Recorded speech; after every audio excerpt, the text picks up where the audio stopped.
Alexander, King of Macedonia, began one of the greatest military campaigns in history against the superpower of the age, the Persian Empire. Just 20 years old, his brilliant and fearless leadership won him battle after battle. And in an astonishing 10-year campaign that took him to the edge of the known world, he carved out one of the largest empires ever known. Few men have had such a massive impact on the course of history. To the Persians, he was Alexander the Accursed, but to the West, he was immortalized as Alexander the Great.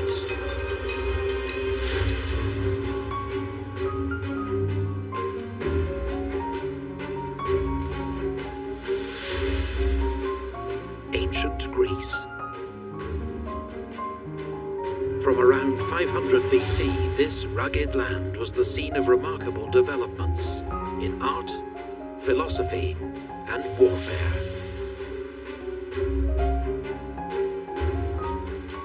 Its two greatest city-states were Athens, a naval power where democracy, art, drama, and philosophy flourished, and Sparta, an austere, militaristic society famed for its formidable army. In 480 BC, these two city-states had joined forces to fight an invasion by the mighty Persian Empire. At the narrow pass of Thermopylae, a small Greek force led by 300 Spartans held up the enormous Persian army for 3 days before they were finally encircled and killed. Then, in the Straits of Salamis, the Greek fleet defeated the Persian navy. But they couldn't prevent the Persians burning the sacred temples of the Athenian Acropolis. The next year at Plataea, the Greeks won a decisive land battle against the Persians and forced them to abandon their invasion.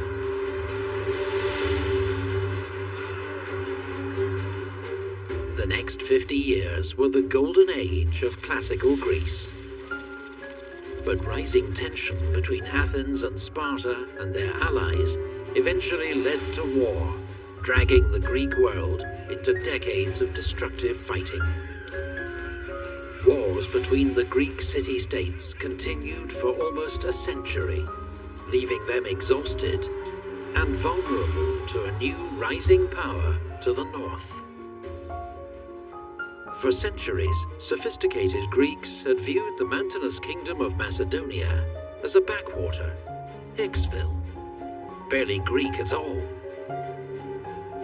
But under King Philip II, Macedonia emerged as a formidable military force. His most famous reform?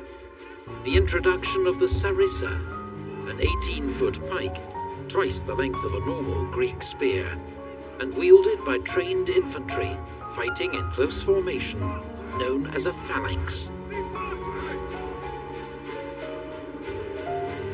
In 338 BC, at the Battle of Chaeronea, Philip's army crushed the joint forces of Thebes and Athens.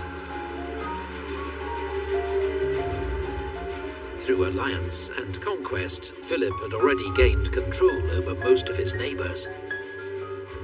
Now, following this victory, he united all Greece in an alliance known as the Hellenic League, or League of Corinth, with Philip as hegemon, or supreme commander. Only Sparta stood aside.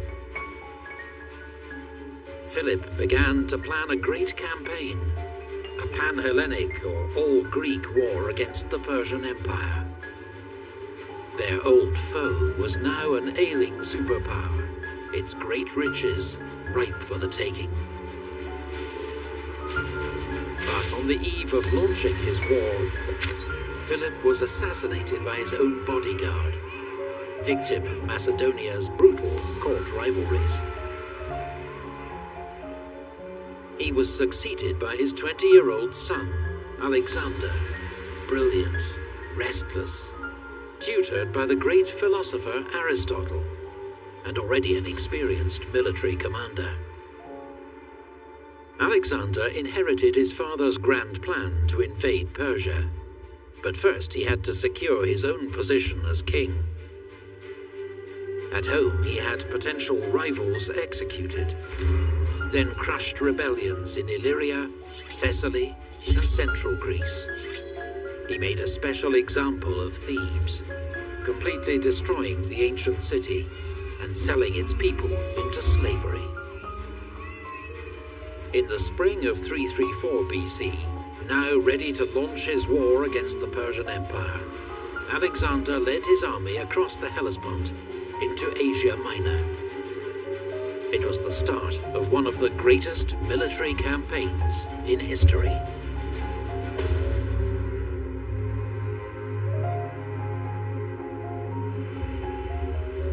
Alexander's army was about 40,000 strong, drawn from all parts of Greece. The infantry were commanded by the veteran Macedonian general Parmenion. In the front rank, 9,000 Macedonian phalangites armed with the 18-foot sarissa. These were professional soldiers, well-trained and drilled, who formed up for battle in the phalanx, 16 ranks deep. This packed formation presented a solid wall of iron spear tips and was virtually unstoppable. But it was also difficult to maneuver and highly vulnerable to attacks on its flanks or rear. So 3,000 elite infantry, the hypaspists, or shield bearers, armed with shorter spears, guarded its flanks. They were commanded by Parmenion's son, Nicanor. The second line of Alexander's army was made up of 7,000 Greek allies and 5,000 mercenaries, armed as hoplites. They took their name from the hoplon, their large round shield, and carried shorter 8-foot spears. A hoplite phalanx was not as effective as the Macedonian phalangites, but still well armed and heavily armored for the time.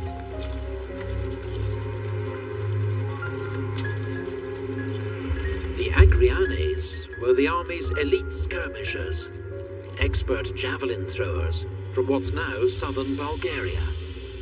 Other skirmishers from Thrace and Illyria were armed with javelins, slings, and bows. The shock troops of Alexander's army were the companion cavalry, 1,800 elite horsemen, armed with spear and sword, commanded by Philotas, another son of Parmenion. Alexander led the royal squadron in person.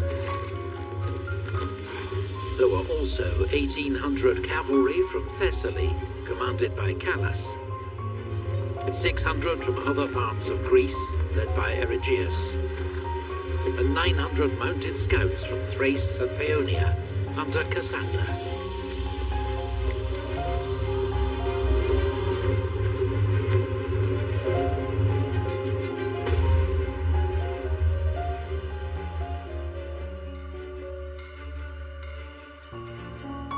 The great Persian Empire was divided into provinces, called satrapies. Each satrapy was ruled by a governor, or satrap. Those in Asia Minor, now threatened by Alexander's invasion, met to discuss strategy. Memnon of Rhodes, a skilled Greek general in Persian service, urged them to avoid battle with Alexander. Instead, he advised them to use a scorched earth strategy, to burn villages and crops and withdraw to the interior. Alexander's army, he promised, would quickly starve. It was good advice, but the satraps were unwilling to lay waste to their own provinces without a fight. So they decided to face Alexander's army at the river Granicus.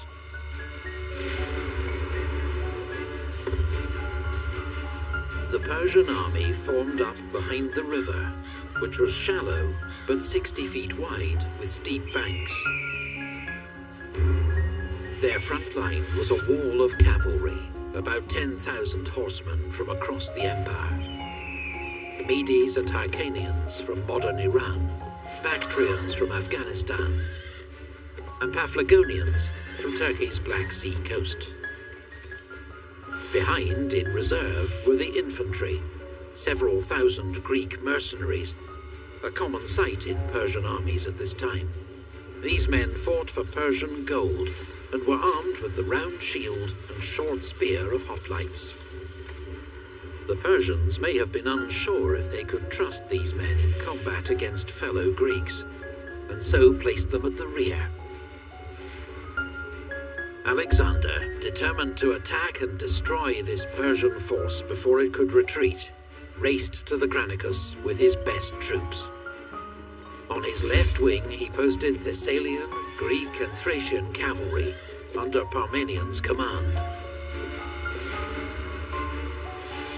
In the center were the massed spears of the phalanx, its 6 divisions commanded by Perdiccas, Koinos, Amintas, Philip, Meleager and Craterus.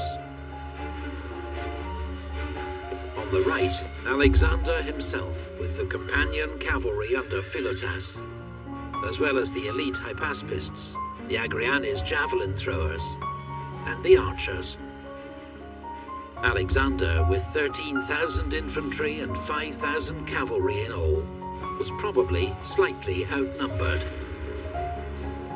But ignoring advice to wait until dawn to cross the river, he ordered an immediate assault. He sent a squadron of companion cavalry to ford the river, followed by a regiment of hypaspists and the Paeonian light cavalry. Alexander, calling on his men to show their courage, then led his right wing across the river.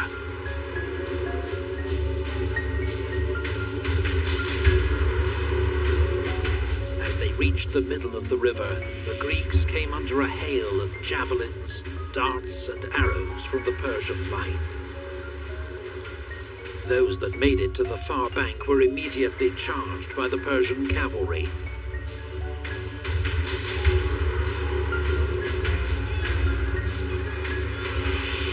Alexander was in the thick of the fighting.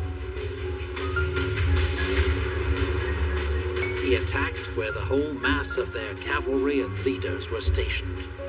Around him, a desperate conflict raged. Horses were jammed against horses, and men against men. The Macedonians striving to drive the Persians away from the riverbank. The Persians determined to prevent them crossing, and to push them back into the river.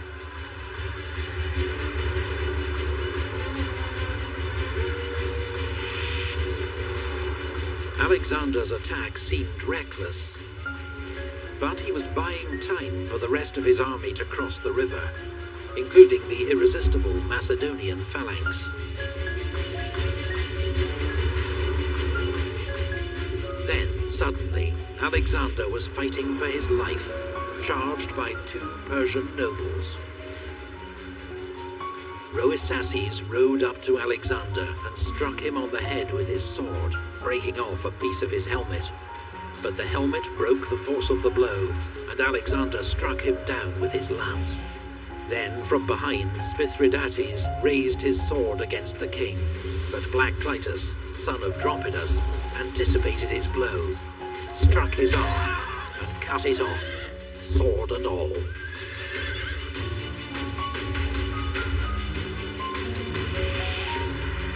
Now the Greek army was across the river, and the Persian cavalry faced a wall of Macedonian spears. Most turned and fled.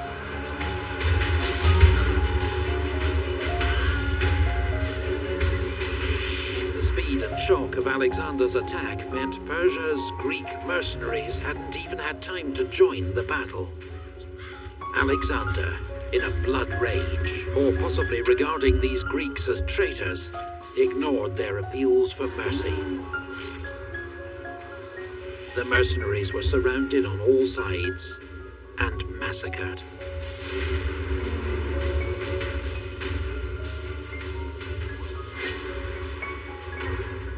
Alexander had won a great victory. Asia Minor now lay at his mercy. But the Persian Empire was still a land of immense wealth and power. Already, it was mobilizing its vast resources to face him. If Alexander was to conquer this empire and take his place in history, he'd next have to face Darius, King of Kings himself.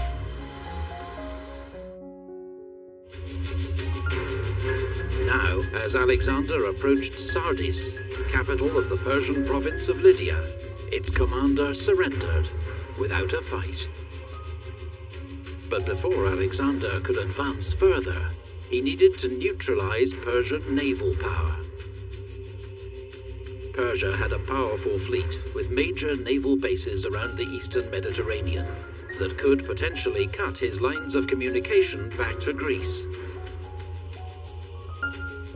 Rather than challenge the Persians at sea, Alexander decided to attack its nearest bases, the Greek coastal cities of Miletus and Halicarnassus.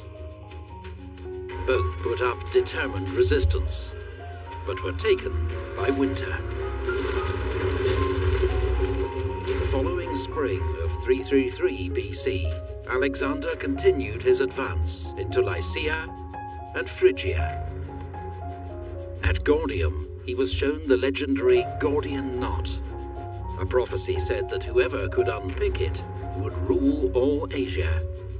Alexander simply took his sword and sliced it in half.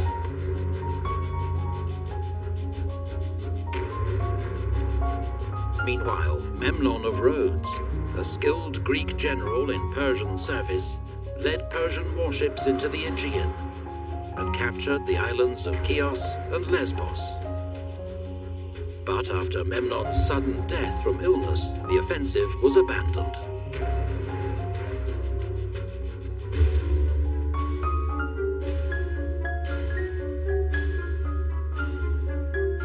"18 months had passed since Alexander's army crossed the Hellespont and invaded the Persian Empire. Now Alexander led his men into Cilicia and was soon poised to cross the Nur Mountains into Syria. But then the main Persian army, led by King Darius III himself, emerged behind the Greek army to the north. Darius was determined to trap and destroy Alexander's army, which he outnumbered almost 2 to 1. So he blocked Alexander's only escape route by moving his army to the coastal plain near Issus, just 6 miles wide, from mountains to sea.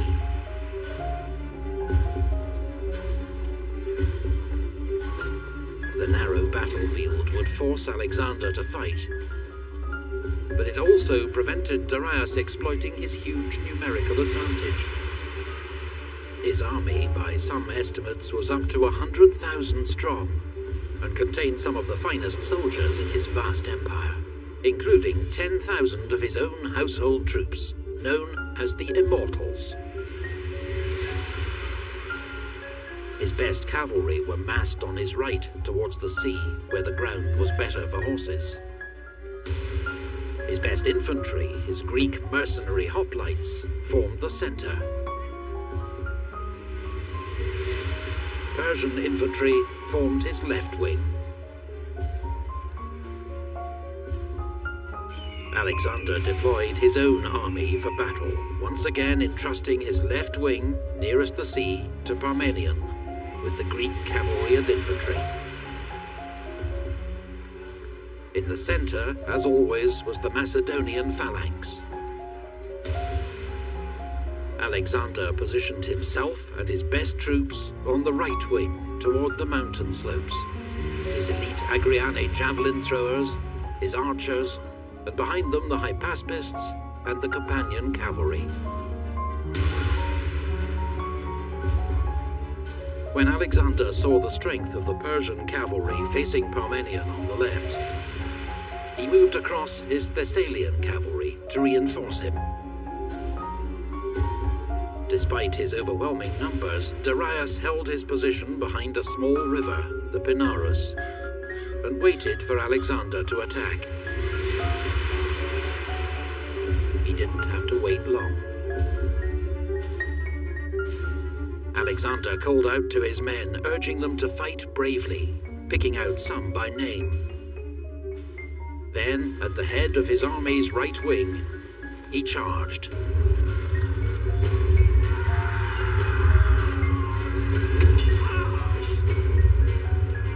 Once again, the speed and shock of the Macedonian advance sent the enemy reeling back. But in the center of the battlefield, the Macedonian phalanx was in trouble. In its effort to keep up with Alexander, its formation had become disordered. Now, in fierce fighting with Darius's Greek mercenaries, the phalanx was slowly being driven back.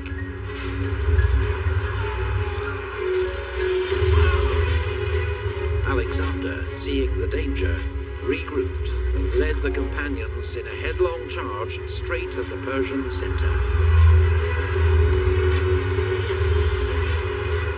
The Greek mercenaries threatened on their flank were soon in disarray, and the Macedonian phalanx was able to resume its advance. Alexander fought his way towards the great king Darius himself. Rather than face this apparently mad and fearless Macedonian king, Darius fled the battlefield in his royal chariot. Meanwhile, the Macedonian left wing under Parmenion was in a desperate fight against the best of the Persian cavalry. If the Persians could break through here, they could envelop Alexander's army and snatch victory from the jaws of defeat. But Parmenion and his troops fought doggedly and continued to hold the Persians at bay. As the news that Darius had fled spread among his troops, they abandoned the fight and tried to save themselves.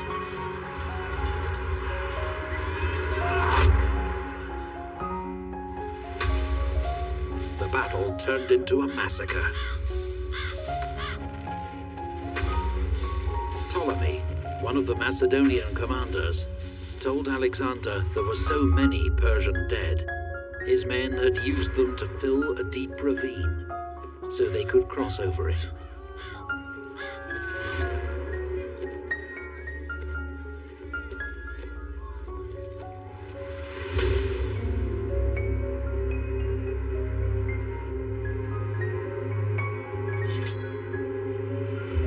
The Battle of Issus was a stunning victory for Alexander.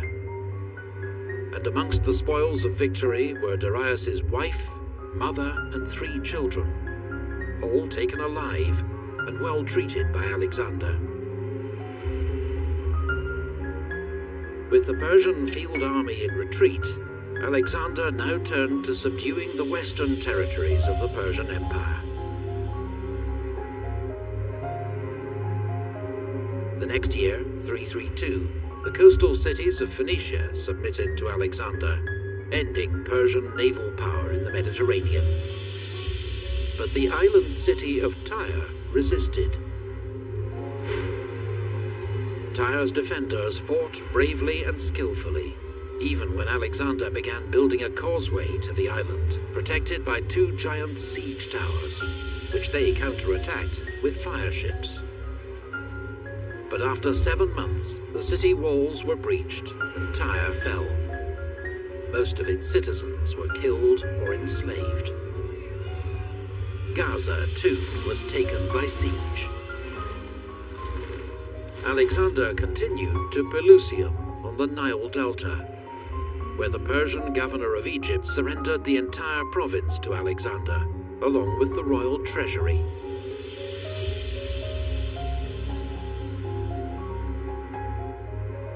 At Memphis, priests of this ancient land welcomed Alexander as their liberator from Persian rule and crowned him pharaoh.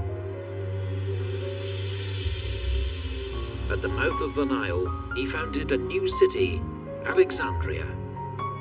then travelled to the desert oracle of Siwa, where according to some accounts the priests welcomed him as son of Amun, king of the gods. Alexander returned east to Tyre, where in 331 BC he received news of trouble back home. Despite his great victories over the Persians, many Greeks regarded Alexander as a tyrant. King Agis of Sparta, with Persian support, now launched a revolt against Macedonia. Antipater, Alexander's commander in Greece, was already dealing with rebellion in Thrace. But he quickly marched south and met Agis in battle near the city of Megalopolis.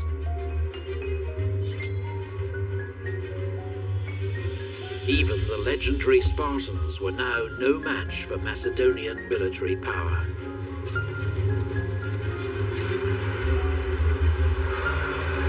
The Spartan army was crushed. King Agis himself was among the fallen.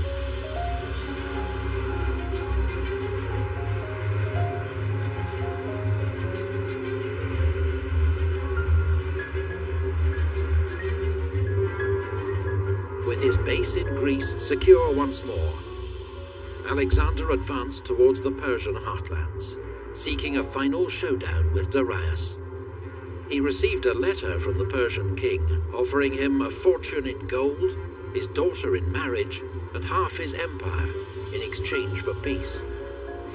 But Alexander's stunning victories, all the oracles and acclamations, had now convinced him that his destiny was to rule the world. He rejected the Persian king's offer. He didn't want half the empire. He was coming to take it all.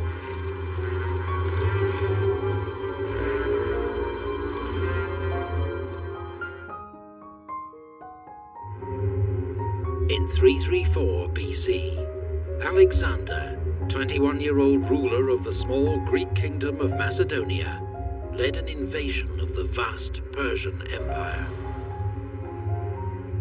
It seemed impossible odds.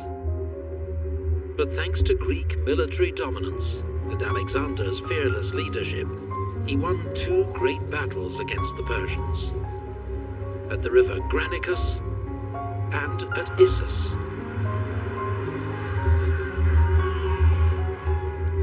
Having subdued Persian lands west of the Euphrates River, he now headed east into the empire's heartlands, seeking a final showdown with the Persian king, Darius III. Receiving news that a great Persian army led by Darius had assembled at Gaugamela, near modern Mosul in Iraq, he made straight for it. This was Darius's last chance to stop Alexander, and Alexander's chance to smash Persian power once and for all.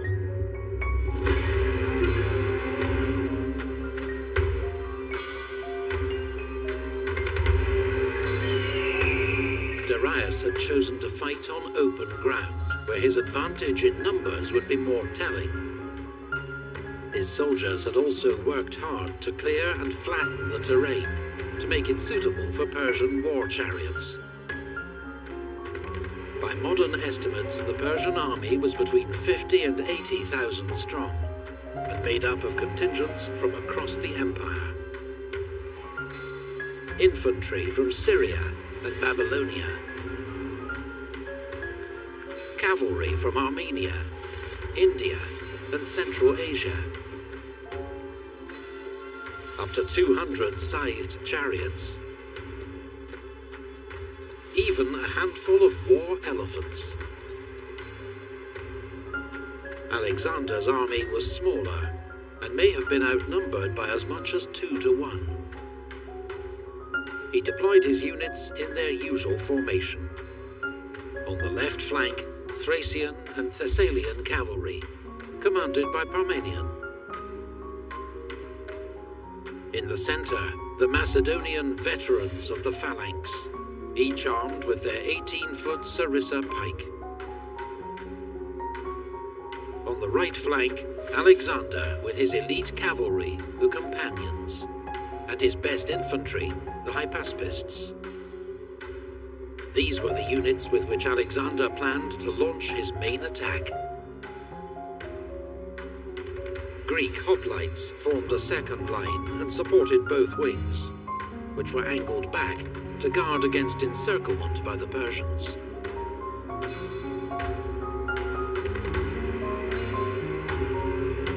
The battle began when Alexander led his wing out to the right, a move that took the Persians by surprise. Could Alexander really be trying to encircle their huge army? The Persians mirrored his movement, taking troops away from their center to outflank Alexander and prevent him leaving the area they'd cleared for the Persian chariots. But Alexander's unusual maneuver was a trap to entice the Persians to weaken their center. When he saw that it had worked, he ordered his Greek cavalry to charge to keep the Persians fixed in position. A giant cavalry battle developed on the right wing. Darius, meanwhile, judging this to be the decisive moment, unleashed his chariots.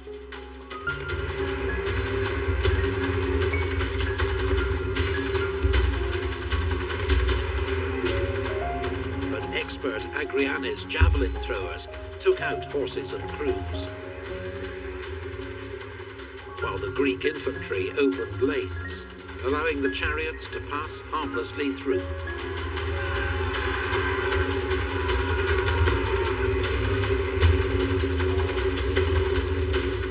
Now Alexander led his companion cavalry and parts of the Macedonian phalanx in a headlong charge straight at the weakened Persian center, fighting his way towards Darius himself. The sudden ferocity of Alexander's assault threw the Persians into panic. The center of the army broke and ran, King Darius himself leading the rout.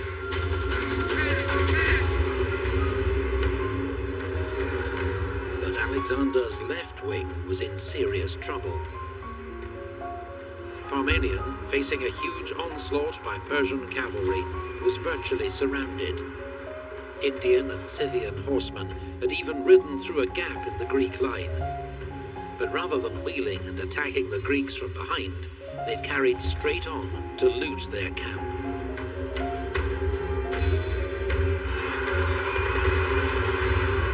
Parmenion sent a desperate appeal to Alexander for help.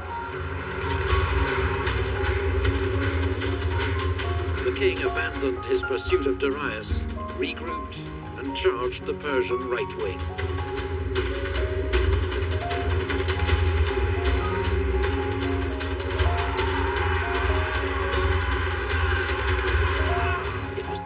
And bloodiest fighting of the battle, claiming the lives of 60 of Alexander's companions.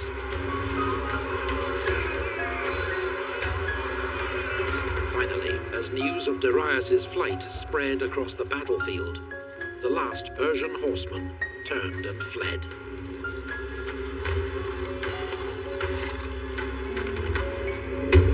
The Battle of Gaugamela was a stunning and complete victory for Alexander. According to ancient sources, he lost just a few hundred men, while the Persians lost thousands.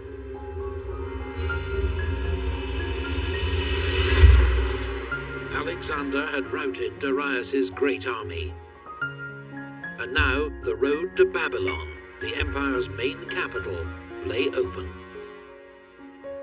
The Macedonian king entered the great city in triumph, recognized by Persian officials as its new rightful ruler. So too at the city of Susa, where Alexander ceremonially took his seat upon the royal throne of Persia. In the Zagros Mountains, at a pass known as the Persian Gates, a courageous Persian force held up Alexander's army for a month. The Greeks eventually found a mountain path that bypassed their position, allowing them to encircle and wipe out the defenders. In early 330 BC, Alexander reached Persepolis, the empire's ceremonial capital. Alexander wanted to appear as a liberator to the Persians, as a legitimate successor to King Darius. But now he ordered Persepolis to be pillaged and burnt. Retribution for the Persian invasion of Greece and the burning of Athens' sacred temples in 480 BC.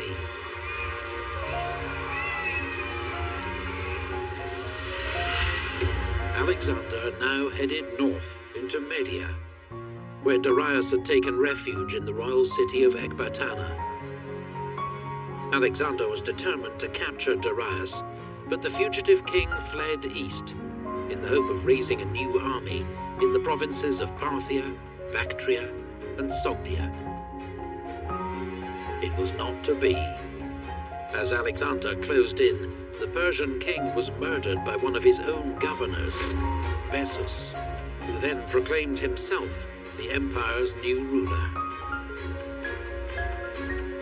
Alexander gave orders for Darius to be buried in the royal tombs of Persepolis, alongside his ancestors. Then he paused to organize his vast new empire.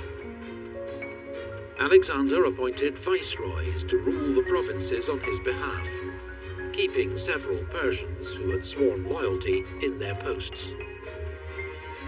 Then he resumed his march east, his goal to find and kill the usurper Bessus, subjugate the empire's eastern provinces, and reach the far edge of the world.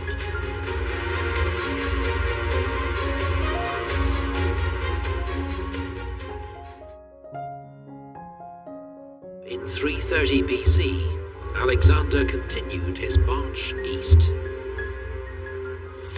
His goal, to find and kill Bessus, a Persian usurper claiming to be the rightful king, and to subjugate the empire's eastern provinces.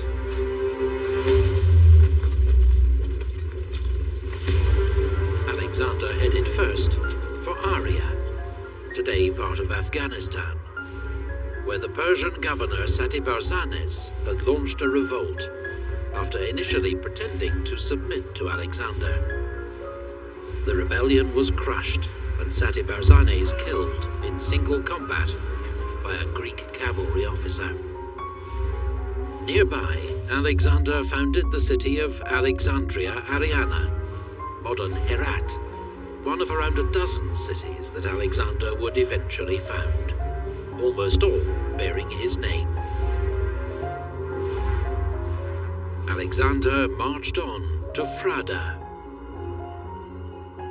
The Macedonian court had a long tradition of plots and assassination. 6 years before, Alexander's own father, King Philip, had been murdered by his bodyguard. He was now informed that Philotas, commander of his companion cavalry, had uncovered a plot to assassinate Alexander, but kept it secret. Philotas and his father Parmenion were among the most respected of Alexander's commanders, and had played crucial roles in all his great victories. But when Philotas confessed, under torture, Alexander had him executed, then sent assassins back to Ecbatana, where Parmenion was governor, to kill him before he even heard of his son's death, and had a chance to turn against Alexander. In 329, Alexander resumed his pursuit of Bessus.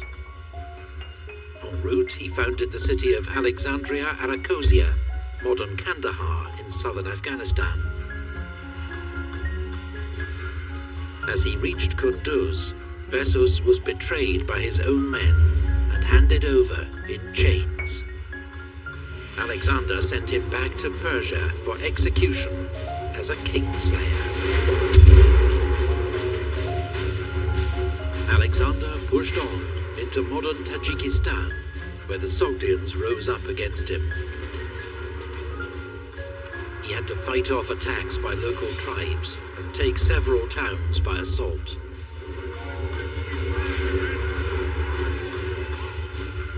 the banks of the Jaxartes River, he founded the city of Alexandria Escate, meaning Alexandria the furthest, so named because he had, at last, reached the limit of the Persian Empire.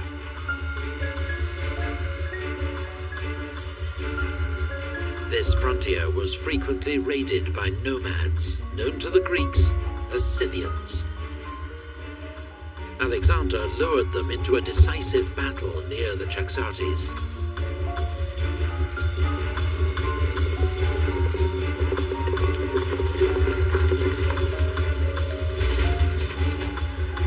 The result was a crushing victory for the Macedonian king that put an end to the raids.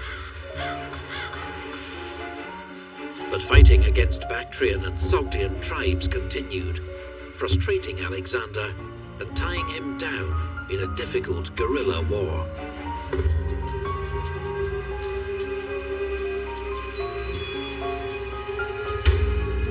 By now, many of the Macedonian troops were unhappy with Alexander. Most had not seen their homes in years, but their king seemed bent on conquest without end.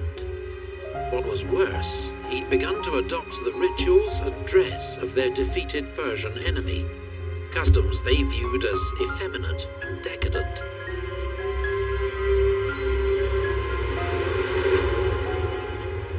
At Marakanda, modern Samarkand, after a furious drunken argument, Alexander killed Clytus the Black.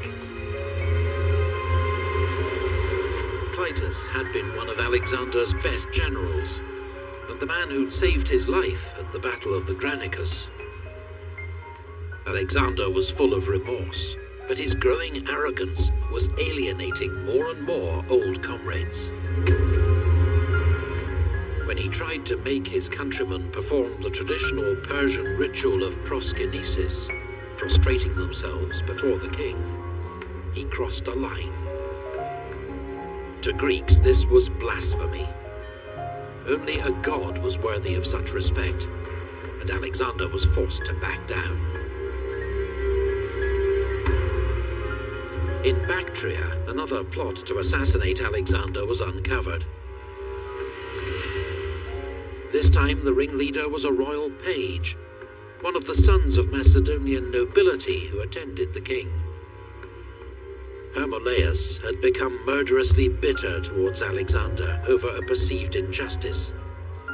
He and his accomplices were tortured and then stoned to death. Callisthenes, Alexander's official historian, was also implicated in the conspiracy. He was thrown in prison, where he later died. That summer, in 327, according to legend, Alexander became captivated by the beauty of Roxana, daughter of a Bactrian lord. Their marriage was also a sound political move, helping to end local revolt against his rule, and allowing him to continue his advance into modern Pakistan and India.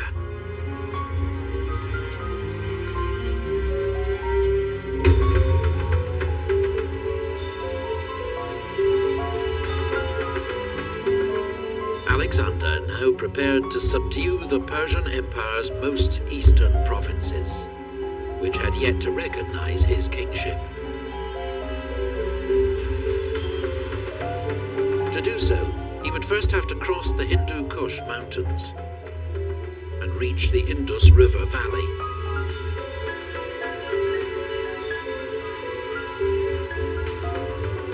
Advancing in two columns, his army won a series of skirmishes against the Aspasi and Asakani as they fought their way into what's now the Swat Valley of northern Pakistan. After a fierce siege, Alexander took the Asakanian capital of Masaga. According to legend, it was ruled by a beautiful queen, Cleophas, who bore Alexander a son and was allowed to keep her throne. The ruler of Taxila, near modern Islamabad, had formed an alliance with Alexander. Together, they marched to face Porus, king of Paravas, at the Battle of the Hydaspes. It was Alexander's costliest battle, as Porus's war elephants inflicted terrible casualties amongst the Greeks. But despite Porus's fearless leadership, the battle ended in a decisive victory for Alexander, winning him control of the Punjab. Alexander wanted to push on into India to reach the great river, which ancient Greek geographers said formed the edge of the world. But at the river Hyphasis, known today as the Bias, his army mutinied. His men had marched thousands of miles, fought countless battles, and not seen their homes in 8 years. They'd heard rumors of gigantic armies waiting for them in India. They refused to go any further.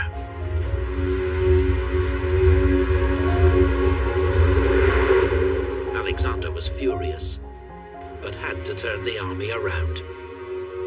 He followed the rivers of the Punjab to the sea, a journey that took 10 months. On the way, he defeated the Malians, but while leading the assault on their capital, was wounded in the chest and nearly killed.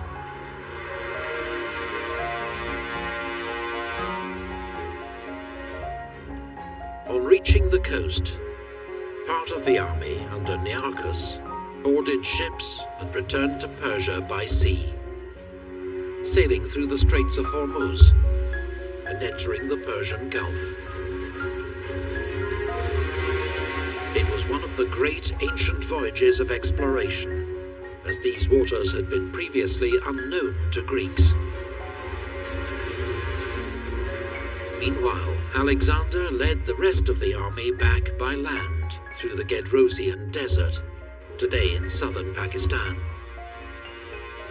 But extreme heat and shortages of food and water led to terrible suffering and many deaths among his army. On his return to Persia, Alexander executed several of his viceroys and governors, men accused of ruling unjustly and robbing temples and tombs during his long absence in the east. At Susa, he arranged a magnificent mass marriage of Macedonian officers to 80 Persian noblewomen to strengthen bonds between his two kingdoms. Alexander himself married 2 Persian princesses. He also paid all his soldiers' debts and ordered 30,000 youths from across the empire to be trained in the Macedonian art of war.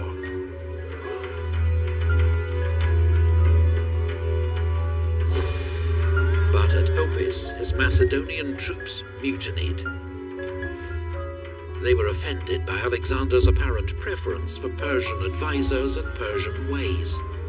Alexander had the ringleaders executed and made a speech to the men reminding them of the glories they'd won together and leading eventually to an emotional reconciliation.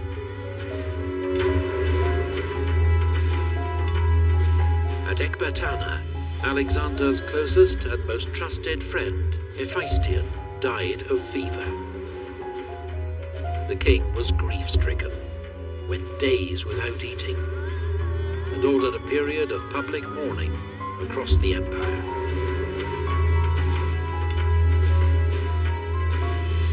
Alexander waged a successful campaign against the mountain raiders of Kossia, who not even the Persian kings had been able to subdue. Returning to Babylon, he was met by embassies from distant peoples, come to recognize his greatness. Ethiopians, Libyans, European Scythians, Lucanians, Etruscans, Gauls, and Iberians. Alexander's Bactrian wife, Roxana, was now pregnant. But as he planned his next campaign to Arabia and beyond, he developed a sudden fever and died days later aged just 32. The cause of Alexander's death has never been established. It may have been malaria, cholera, typhus, or poison.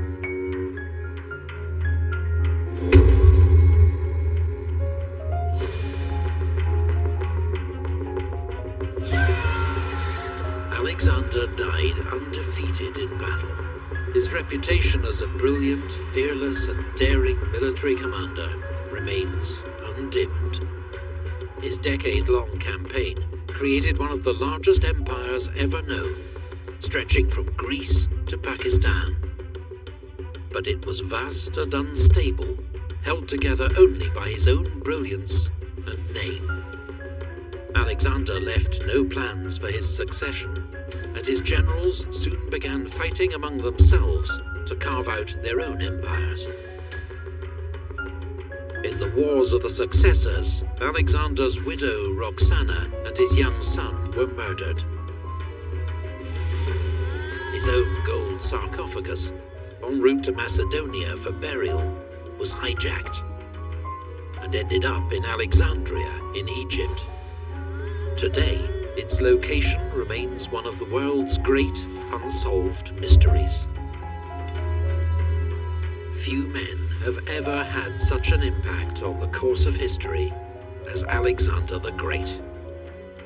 The breathtaking achievements of his short life ushered in the Hellenistic Age, as Greek ideas spread across the territory of his former empire, fusing with local traditions to trigger new developments in art, science, government, and language. Some of the successor kingdoms to his great empire were short-lived.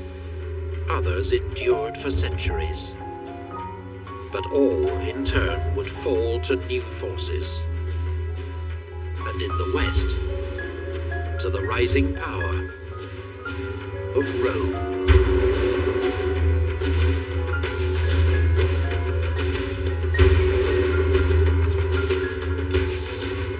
Research and artwork for this video comes from Osprey Publishing's extensive range of books on ancient history.